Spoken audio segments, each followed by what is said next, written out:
I graduated believing I'd finally earned my place in our family's company.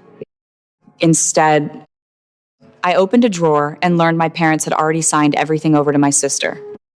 When I asked my mother why, she didn't even blink. She said, I was built for the workshop floor, not the boardroom. Suddenly, every unpaid overtime hour made sense. That was the night I stopped giving them my labor for free. And that one decision led to a phone call about our biggest account that changed everything. Before I tell you how it unfolded, drop a comment telling me where you're watching from tonight, especially if you've ever been the one who did all the work and got none of the credit. My name is Marlo Doyle, and for as long as I can remember, my worth in this family was measured in calluses. Our shop sat just outside Asheville, North Carolina, at the end of a gravel road lined with maple trees that turned the color of fire every October. To anyone driving past, Doyle & Sons Custom Furniture looked like a storybook family business. The kind people wrote local newspaper features about inside, though it ran on rules nobody ever said out loud. My father, Walter, liked to talk about legacy. He'd say the word slowly, running his palm over a finished tabletop like he was blessing it. My mother, Carol, talked about image, how a room photographed how a client's face looked when they walked in, how the business appeared to the outside world. Between the two of them, the future of Doyle & Sons was always spoken about like it already belonged to someone else. That someone else was my younger sister, Piper. Piper never smelled like sawdust. She showed up in tailored blazers, hair always freshly done, hands that had never held a sander. When clients visited, she drifted through the showroom offering a smile built for cameras. My parents watched her the way people watch a trophy they're proud to display. When they looked at me, it was different. I wasn't someone they were proud to show off. I was someone they'd already assigned a job to, and the job was keep working. I learned early not to push back. As a teenager, my weekends were sanding, staining, hauling lumber while my friends went to the lake or the movies. I learned how heavy raw walnut is when you're carrying it alone at 5 a.m. Before school. My hands cracked every winter from the wood stain and the cold. My parents called it character building. I called it survival.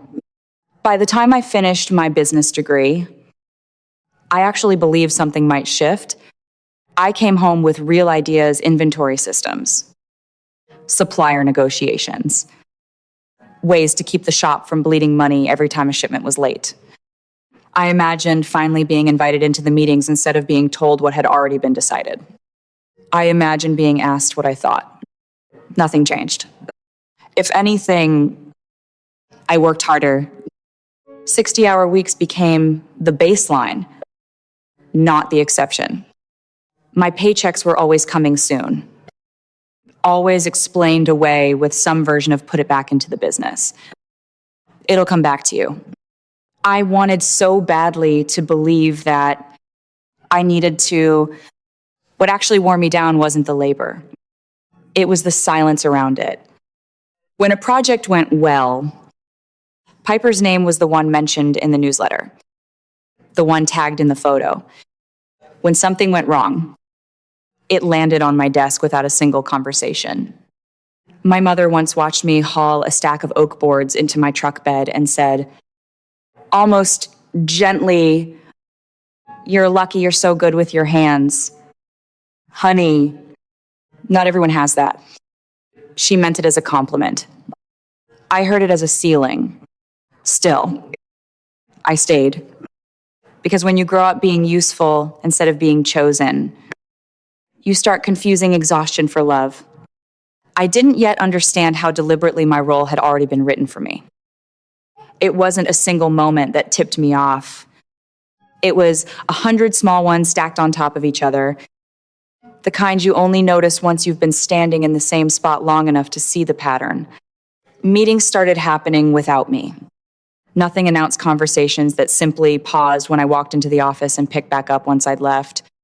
Supplier contracts I used to negotiate were suddenly already handled. Client emails I used to answer went untouched for days until Piper looped herself in with a message that sounded polished and said almost nothing. Meanwhile, my workload only grew. I was the one smoothing over rush orders, staying late to fix a finish that hadn't cured, right? Rebuilding a delivery schedule after a supplier fell through. Some nights I'd sit in my truck in the driveway for a full minute before I had the strength to turn the engine off, just letting my hands stop shaking from the day. Pay was always coming. That phrase started to feel like a joke with no punchline. If I asked, my father sighed about cash flow. My mother reminded me that sacrifice is what building something means. Piper was never part of those conversations. She didn't need to be. She'd stroll into the shop midday, sometimes with a photographer trailing her, sometimes just her phone held up at an angle. She'd pose near the workbenches like they were set pieces, snap a few photos, and disappear before the sawdust settled. Later, I'd see the post's soft lighting, captions about the Doyle family legacy, comments praising her vision. My parents shared every single one. Once, I brought a real proposal to my father, a plan to fix our chronic late delivery problem that had cost us 2 accounts that year. He nodded along, said he'd think about it. 2 months later, Piper presented almost the same plan to a room of investors as her own branding initiative. Everyone applauded. Nobody looked at me. That was the moment something in me went quiet in a different way. Not rage, not yet. More like a slow, cold clarity. This was never about effort. It was about roles. And mine had been fixed since before I could talk. The turning point came on an ordinary Tuesday night. Most of the crew had already left after a delivery ran long.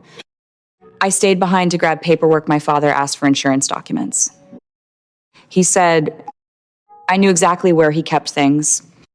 I opened the file drawer in his office. Folders slid against each other. One had a plain typed label, Times Succession Planning Internal. I told myself not to look. My hands didn't listen. I sat down at his desk and opened it. The words blurred, then sharpened into something that dropped straight through my stomach. Ownership transfer timeline. Equity restructuring. Piper's name on nearly every page. My name appeared exactly once. Under a section labeled Times Transition Operational Phase Out.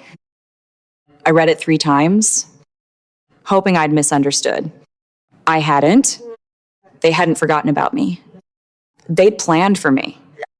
Quietly, deliberately, months ago. The office felt smaller with every second I sat there. I closed the folder, slid it back exactly where I found it, and sat in the dark a long time before I could stand up. I understood, finally, what I'd been avoiding for years.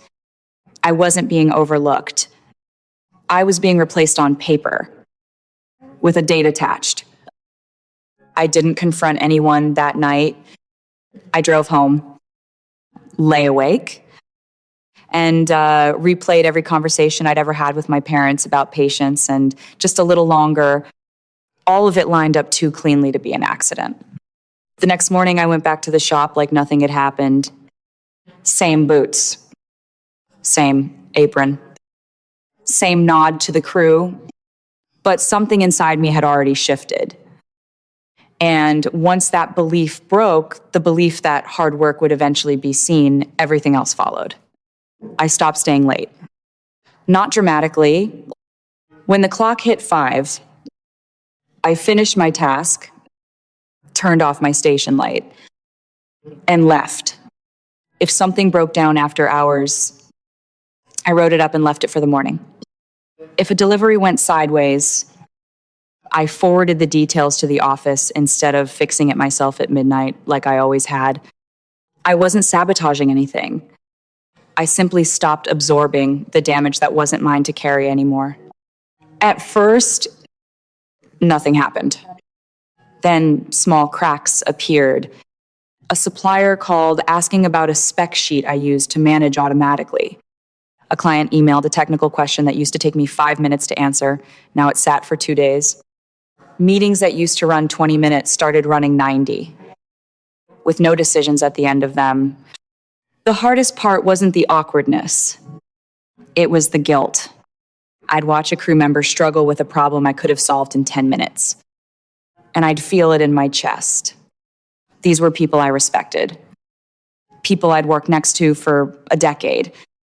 But I reminded myself, over and over, that the entire system had been built on my silence. If I kept quietly fixing everything, nothing would ever have to change. Outside the shop, something else was happening. A longtime supplier pulled me aside during a pickup and asked, almost casually, whether I planned on sticking around much longer. When I hesitated, he just nodded like he already knew the answer. Whatever you decide, he said, you'll land fine. A few days later, one of our largest clients, a hotel chain that had used us for custom lobby furniture for 6 years, emailed to thank me personally for a recent project and asked, almost in passing, whether I'd ever consider working independently. I stared at that message far longer than I needed to. My heart was doing something I hadn't felt in years.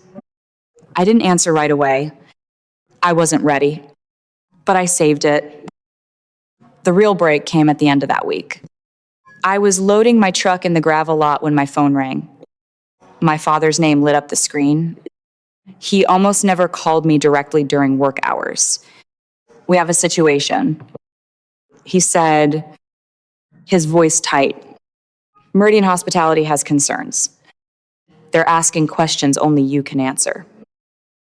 I looked back at the shop, the open bay doors, the smell of stain drifting out into the evening air, the place that had taken everything from me while promising it would come back to me someday. I'll call you back, I said, and for the first time in my life, I meant exactly what I said and nothing more. I didn't call him back right away. I sat in my truck with the engine off, hands resting on the wheel, watching the light change over the tree line. For years, the sound of that shop, the low hum of the planer, the distant scrape of a sander had felt like home. That night, it felt like a room I'd already moved out of, even though my body was still parked outside it. When I finally called, I kept my voice level. I asked what Meridian's concerns actually were. They want changes. My father said, technical ones, they're not comfortable moving forward without some reassurance. Reassurance. The word almost made me laugh. I sent all the documentation already. I said, it's in the shared drive. A pause. Then, quieter, they asked for you specifically. That was the first crack. I told him we'd talk later and ended the call before he could say anything else. That evening was our regular Sunday family dinner. Same house I grew up in. Same oak table my father built with his own hands the year I was born. Normally, I arrived early to help set up. That night, I arrived exactly on time. My mother was arranging plates when I walked in. She glanced up, smiled briefly, and went back to straightening a napkin that didn't need straightening. Piper arrived a few minutes later, phone already in hand. Scrolling. My father came in last, carrying a bottle of wine like nothing in the world was wrong. Was that? There was small talk. Piper mentioned a post that had done well that week. My mother nodded approvingly. My father asked about the weather. It all felt like a scene they'd rehearsed without telling me I was in it. I reached into my bag and set a slim folder in the center of the table. No one touched it. What's that? My father asked. You already know. I said. My mother's hand went still. Piper's eyes flicked to it, then back to her phone, like it wasn't worth her attention. I opened it to the page I'd already memorized and slid it toward them. I found this by accident.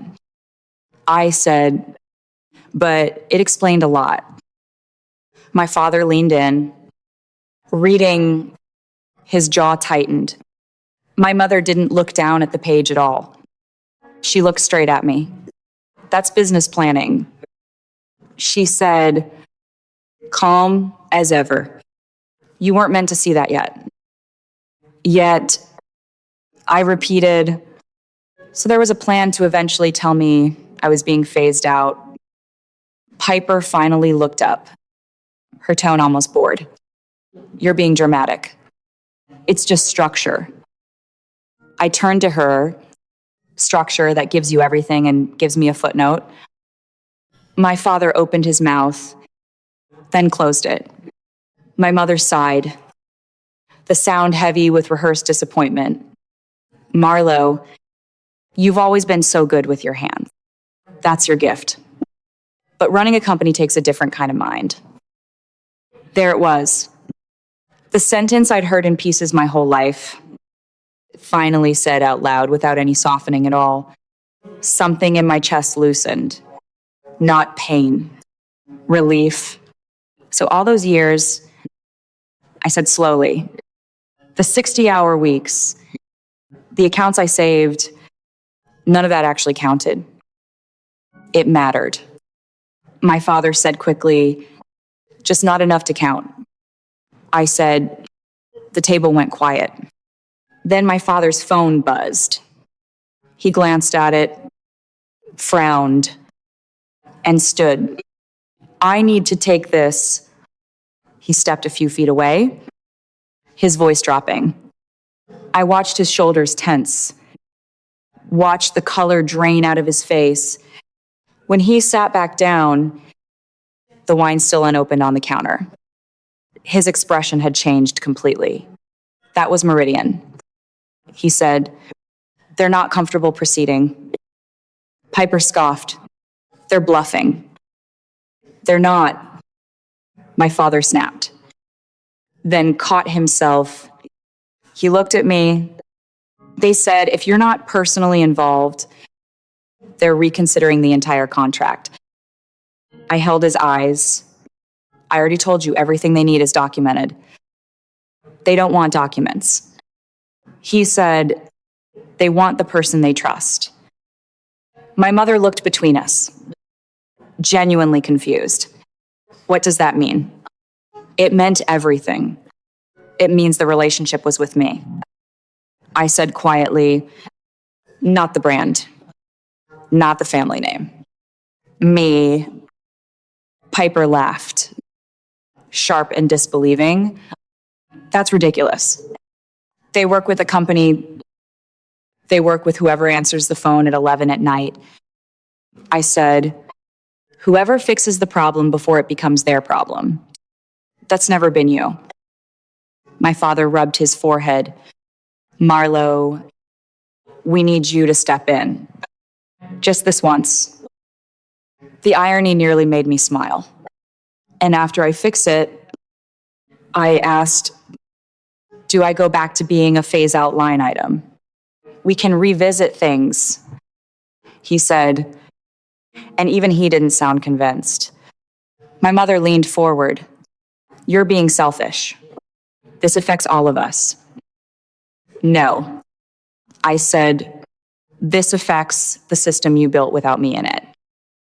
Another buzz. My father checked his phone, and his hand actually shook this time. They're pulling the account. He said, effective, immediately. Piper stood up so fast, her chair scraped the floor. That's not possible. They sent the notice. He said, it's done. The room felt smaller. Piper's confidence, for the first time in my life, actually cracked. My mother stared down at the table like it owed her an explanation. My father looked at me the way you look at something you finally see clearly. Right at the moment it's too late to matter. You could still fix this.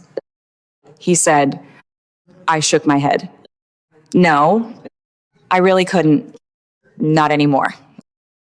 The silence stretched out, thick and unfamiliar. I'm not doing this to punish anyone. I said, I'm doing it because I finally understand exactly where I stand. And it's not here. My mother's voice wavered for the first time all night. We're your family. I know, I said, that's exactly why this hurts. But family doesn't quietly plan your exit while cashing in on your work. Piper crossed her arms. So what, you're just walking away? I already did. I said, I slid the folder back into my bag, stood, and walked to the door. My father reached out, then stopped himself halfway. This didn't have to happen. He said, you're right. I answered, it didn't, but you chose it anyway. I left without another word.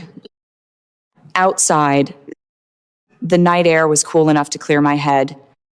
I sat in my truck a moment, just breathing, letting the tightness drain out of my shoulders. My phone buzzed a message from the Meridian contact. Short and direct, confirming they were moving forward without Doyle and Sons and thanking me personally for years of reliable work. I read it twice, then set the phone face down on the passenger seat. For the first time in a long time, the future actually felt like mine to shape. The fallout didn't hit all at once. It came in waves. Within days, the shop felt different, calls that went unanswered for hours, meetings that stretched without ever reaching a decision. Suppliers suddenly asking for confirmations that used to be automatic. A few long-standing clients quietly paused their orders, saying they needed time to reassess. No dramatic scenes, just distance. And distance, I learned fast, can be its own kind of devastating. I finished the few projects I'd already committed to, documented everything down to the last measurement, and left nothing unresolved. Then I stepped away for good, not out of anger, but out of order. A week later, I sat down with a woman I'd only known professionally before, the operations director for a boutique design firm in Charlotte. She didn't care about my last name or what role I'd been assigned in someone else's family story. She cared about the work itself. The terms were simple: fair pay, real authority, mutual respect. For the first time in my adult life, my calendar actually belonged to me. Back home, my phone rang less and less. When it did, I let it go to voicemail. My parents left messages that circled around the truth without ever quite landing on it. Piper posted more than ever, her captions louder, though something in them felt thinner than before. I didn't respond to any of it. The strangest part was the quiet. No more midnight emergencies to absorb. No more invisible weight sitting on my shoulders every time my phone lit up. I started sleeping through the night again. I ate dinner without checking my email every 4 minutes. My body finally settled into itself. I didn't win. Exactly. I didn't lose. Either I chose, and in that choice, something in me finally came back into balance. For years, I believed my worth depended on being needed by people who never actually intended to choose me. I was wrong. Your value was never decided by who takes credit for your work or who quietly writes you out of the plan when it's convenient. It's built from what you know, what you're willing to give, and just as important, what you finally refuse to keep giving away for free. If this story hit close to home for you, tell me where you're listening from tonight. And share it in the comments if you've ever had to walk away from people who should have chosen you first. And if you want more stories like this one, make sure you're subscribed. There's more coming, and you won't want to miss them.